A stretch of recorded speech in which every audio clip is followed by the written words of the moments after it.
This is Bold Table Talk with Eve Everett. When Family Doesn't Act Like Family, Part 2. Interview with June, the daughter. Names and identifying details have been changed to protect privacy.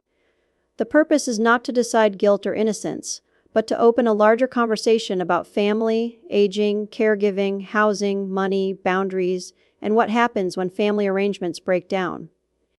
Ladies, pull up a chair. In part 1 of this Bold Table Talk conversation, we heard Mary's story. Mary is 80 years old. She shared what it felt like to lose her home, recover from a broken hip, care for a disabled adult grandson, and find herself without a stable place to live after years of family conflict, rent payments, grief, and struggle. It was a hard story. But today, we are making room for another side of the table. Today, we are speaking with June, Mary's daughter. June and her husband Mike stepped in years ago when Mary's house was facing foreclosure. They became the legal owners of the home. Over time, what may have started as help became complicated by money, illness, family tension, repairs, boarders, unpaid rent, and eventually eviction. This is not about family gossip. This is not about choosing sides. This is about asking a harder question. How does a family situation get this broken? June, thank you for being willing to sit down at the table. I will be honest, Eve, I was nervous about this because when people hear something like daughter of Vic's mother, they already make up their minds. They do not know everything that happened before that. They do not know what we were carrying either. Then let's start there. Not at the eviction, at the beginning. When Mary's home was facing foreclosure, what did you understand was happening? My mom was in trouble, the house was going to be lost, Bill had left, and things are a mess. I knew if something was not done, she could lose the house completely. Mike and I were in a position where we could step in, so we did. Did you see it as helping your mother? Yes. At the time, that is exactly what it was. We were trying to keep her from being homeless. We were not trying to take anything from her. We were trying to save the house. Once you and Mike bought the house, was there a written agreement with Mary? Not really. And looking back, that was one of the biggest mistakes. We talked about things, but we did not put everything in writing the way we should have. What kinds of things should have been written down? Rent, repairs, who was responsible for what would happen if she could not pay, what would happen if other people moved in, how long she could stay, what rights she had, what rights we had, everything. So in the beginning, there was family trust, but not legal clarity. Yes, and family trust sounds good until money, stress, illness, and other people get involved. After you and Mike owned the house, how did the arrangement work? Mom stayed in the house, she paid rent. Mike and I owned it, so we were responsible in some ways, but she was living there like it was still her home. That made things blurry. Blurry how? Because she felt like it was her home, and emotionally, I understand that. But legally and financially, it was ours. We had the responsibility if things went wrong. Taxes, insurance, liability, repairs, those things still came back to us. Mary says she and Jim paid rent and also handled some repairs and things the house needed. I know they did some things. I am not saying they never helped. But from our side, it sometimes felt like decisions were being made in a house we owned without talking to us first. So both sides felt responsible, but not in the same way. Exactly. Mom felt like she was keeping her home going. We felt like we owned a house that was getting more complicated and harder to manage. Mary eventually met Jim, and he moved in. What was that like from your side? At first, I did not have a huge problem with Jim. He helped her. He had income. He did repairs. He was there with her. I knew Mom needed help, and I knew she did not want to be alone. Did your feelings about him change? Over time, yes. Not because I hated him, but there were things that made me uncomfortable. There were health issues, medication issues, money issues, and more people involved in the home than I felt comfortable with. Mary mentioned a situation involving pain medication and Jessica. That is a hard thing to talk about. I do not want to say too much because it involves my daughter and medical things. But I will say this, medication in a household can create serious problems. There were choices made by more than one person that should not have happened. And once that kind of thing happens, trust changes. Mary says Jim said no when Jessica asked again because Jessica was pregnant. I understand. That is how Mom saw it. From my side, I was worried about the whole situation before that. I did not like pain pills being shared at all. I did not like anyone asking, and I did not like anyone giving them. That kind of thing can tear a family apart. Did that become part of the tension? Yes, it added to everything. At one point, you and Mike moved into the house with Mary and Jim. Why? Mike was getting ready to retire, and we thought maybe it would help everyone. We owned the house. Mom was there. Jim was sick. There were bills and repairs. We thought maybe if we were all under one roof for a while, it would make things easier. Did it? No, it made things worse. Why? Because there were too many emotions in one house, too much history, too much resentment, too many people who felt they had a say. And honestly, I was stressed. I am not proud of how I handled everything. Mary says there was a moment where you were yelling at Jim, getting in his face, and pushing him. I am not going to sit here and pretend I handled myself perfectly. I lost my temper. I was angry. I felt disrespected in a house I owned. I felt like Jim had too much say. But I also know yelling did not help. If I could go back, I would handle that differently. That is a hard thing to admit. It is. But if this is supposed to be truth at the table, then yes, I lost my temper. After that, you and Mike moved out? Eventually, yes. We bought another house and left. Did moving out help?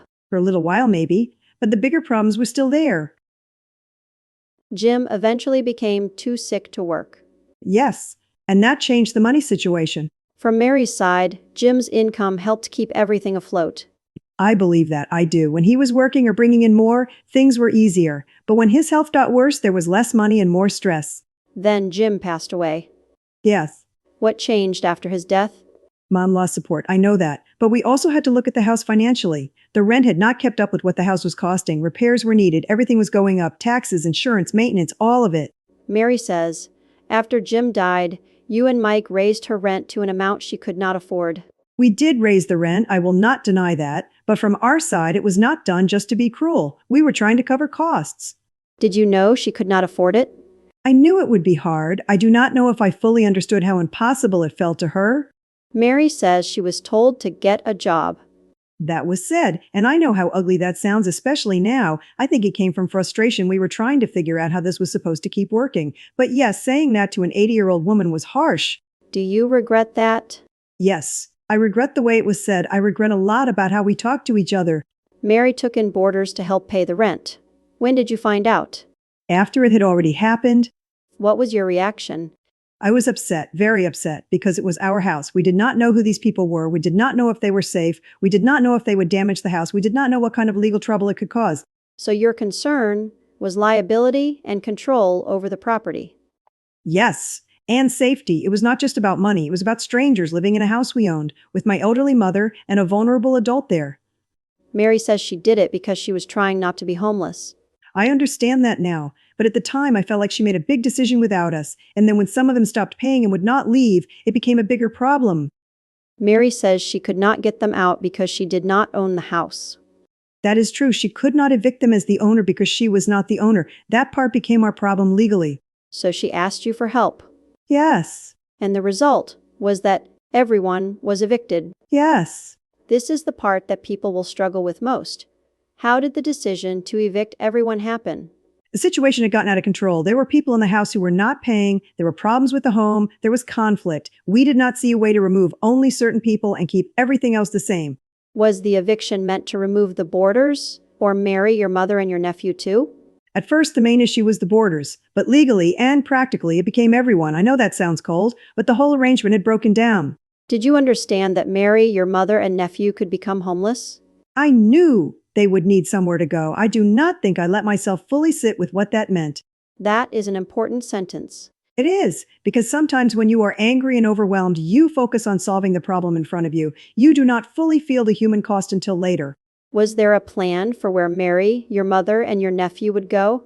Not a good one, and that is something I carry. Do you regret how the eviction happened? I regret that it got to that point. I regret that we did not have written agreements years earlier. I regret that we did not get outside help before everything broke down. I regret that my mother ended up feeling thrown away. Mary says she was only able to leave with clothes because she was told everything in the house belonged to you and Mike. That part is complicated. Some things were ours, some things were hers, some things were in the house for years and nobody had clear proof of who owned what. But I can see how cruel it must have felt to her. If she felt she left with nothing, then that matters. Would you handle that differently now? Yes, I would want everything sorted out with a third party there. I would not want an older woman leaving a home feeling like her whole life had been taken from her. Mary says she fell in the kitchen because of a hole in the floor and broke her hip. What did you know about the floor? I knew the house needed repairs. I knew there were issues. I do not know if I understood how dangerous that spot was at that exact time. Who did you believe was responsible for repairs? That was part of the problem. We owned the house, but Mom and Jim were living there and doing things too. Some repairs they handled, some we should have handled. It was never clearly divided. And unclear responsibility can become dangerous. Yes, it can. When you found out Mary broke her hip, what was your reaction? I was upset. I mean, she is my mother. I did not want her hurt. Whatever people think of me, I did not want that.